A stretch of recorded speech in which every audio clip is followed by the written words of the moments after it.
In our fifth and final example, we're going to solve this system of equations using substitution, where negative 7x plus 5y equals 6 and x plus y equals negative 18.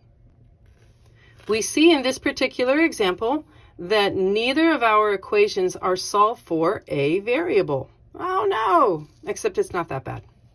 So we look to say, hey, which equation, which variable is the least scary?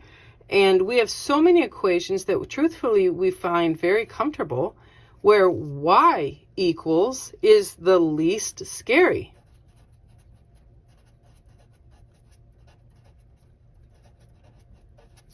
So let's solve this second equation for y by subtracting x on both sides of the river, so that as a result, y is equal to negative x minus 18.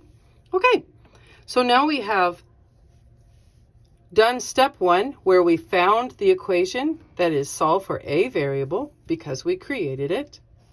And now we can go ahead circling its equation part and prepare to substitute into our other equation for its variable. Let's see what that's going to look like. With the substitution, we see negative 7x plus 5 times the quantity of negative x minus 18 equals 6. Great. Let's begin the process of solving for x. Negative 7x plus, well, actually we're going to distribute this 5 through the quantity. So a positive 5 times a negative x is a minus 5x.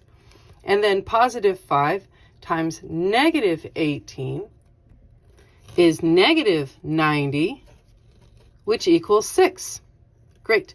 Combining like terms, negative 7x minus 5x is negative 12x minus 90 equals 6. Adding 90 to both sides of the river, we have negative 12x equals 96. And finally, we divide by negative 12 on both sides so that x ends up having a value of negative 8. Excellent. Fantastic. Okay, now we can use that information to go ahead and solve for y.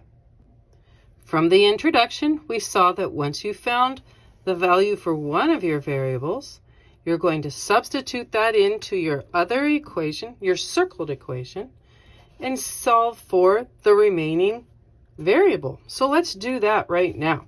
That means that we are going to have y equals negative times negative 8 minus 18. Well, a negative times a negative is a positive 8 minus 18. Thus, y is equal to negative 10.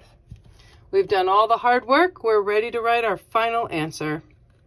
So, our solution is always a coordinate point in the order of x and then y, regardless of what you solve for first.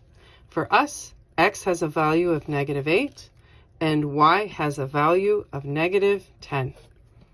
So we have the coordinate point, negative 8, negative 10. And there you go.